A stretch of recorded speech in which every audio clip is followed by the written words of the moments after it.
Friends, ನಮಸ್ಕಾರ ಎಲ್ಲರಿಗೂ. ಇಲ್ಲಿ ನಾನು ಮನೇಲಿ ಯಾವ ಥರ ಪೀತಾಂಬರಿ ಪೌಡ್ರನ್ನ ಮಾಡೋದು ಅಂತ ಹೇಳಿ ತೋರಿಸ್ಕೊಡ್ತೀನಿ ಬನ್ನಿ.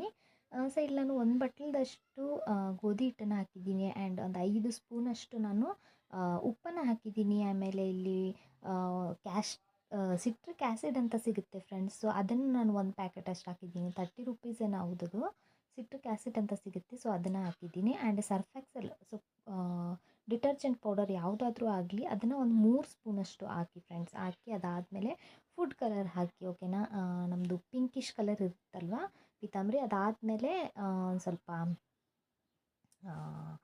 ಏನಪ್ಪ ಅದು, ಅದಾದಮೇಲೆ ಒಂದು ಸ್ವಲ್ಪ ಸೋಡಾ ಪುಡಿನ ಹಾಕಿ, ಸೊ ಈ ಥರ ನೋಡಿ ಚೆನ್ನಾಗಿ ನೀವು ಬೆಳ್ಳಿ ಸಾಮಾನಾಗಿರ್ಬೋದು, ಸೊ ತಾಮ್ರದಾಗಿರ್ಬೋದು, ಈ ಥರ ತೊಳೆದ್ರೆ ಪಳಪಳ ಅಂತ ಹೊಳೆಯುತ್ತೆ. ಒನ್ ಟೈಮ್ ನೀವು ಟ್ರೈ ಮಾಡಿ ನೋಡಿ, ನಿಮ್ಗೆ ತುಂಬಾ ರಿಸಲ್ಟ್ ಒಳ್ಳೇದು ಸಿಗುತ್ತೆ.